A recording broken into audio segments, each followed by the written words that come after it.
이란이 반격에 나섰습니다. 이스라엘에 탄도미사일 수십 발을 발사한 겁니다. 이란은 추가 보복을 예고하기도 했습니다. 친이란 민병대를 활용한 중동 지역 내 미군 기지 공격과 호르무즈 해협 봉쇄 가능성 등이 제기되고 있습니다. 실제 현재 언론은 이란 의회가 긴급총회를 열고 호르무즈 해협 봉쇄안을 결의 이란 정부에 전달했다고 보도했습니다. 이처럼 중동 지역의 긴장이 최고조로 치닫고 있습니다. 국제 정세의 불안정은 우리 안보와 경제 전반에 직간접적으로 영향을 끼치는 중대한 사안입니다. 특히 호르무즈 해협은 전 세계 원유와 액화 천연가스 운송량의 20에서 30%가 지나는 곳입니다. 이곳이 막히면 유가가 급등할 수밖에 없습니다. 우리 경제도 문제이지만 무엇보다 중요한 건 국민의 생명과 안전입니다. 우리 국민이 안정적인 일상을 유지해야 합니다. 대통령실은 관계부처 간 긴밀한 협업을 바탕으로 대비태세 강화 방안을 점검하고 있습니다. 안보에 여야가 있을 수가 없습니다. 같은 마음으로 힘을 모으는 동심 협력의 자세로 여당은 물론 야당도 정부와 협력할 것이라고 믿습니다.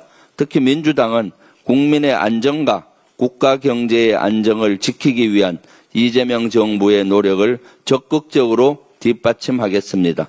중동 지역의 불안정이 에너지 수급과 글로벌 공급망에 미칠 영향 또한 최소화할 수 있도록 정부와 긴밀히 협력하겠습니다.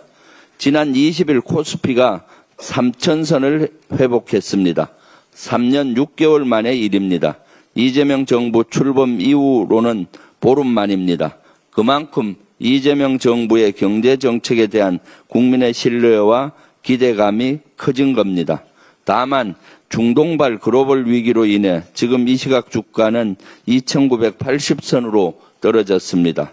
다소 불가피한 측면이 있지만 최선을 다해 우리 주식시장을 지키겠습니다.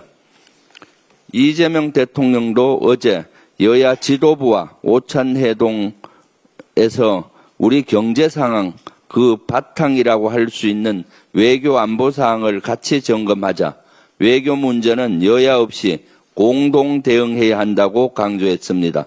통합과 협치를 위해 첫 발을 내디딘 것입니다. 이런 상황에서 국민의힘은 국회 법사위원장 자리를 탐내며 목리를 부리고 있습니다. 지금 그게 중요합니까? 중동발 위기로 코스피가 출렁이고 있습니다. 오일 쇼크 우려까지 나오고 있습니다.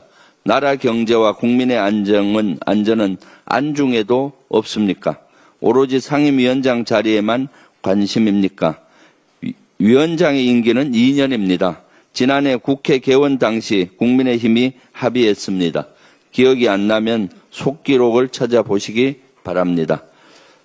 국민의힘이 어제 역대 국무총리 후보자 중 검찰 피의자 신분은 처음이라며 김민석 후보자에 대해 사퇴를 압박했습니다.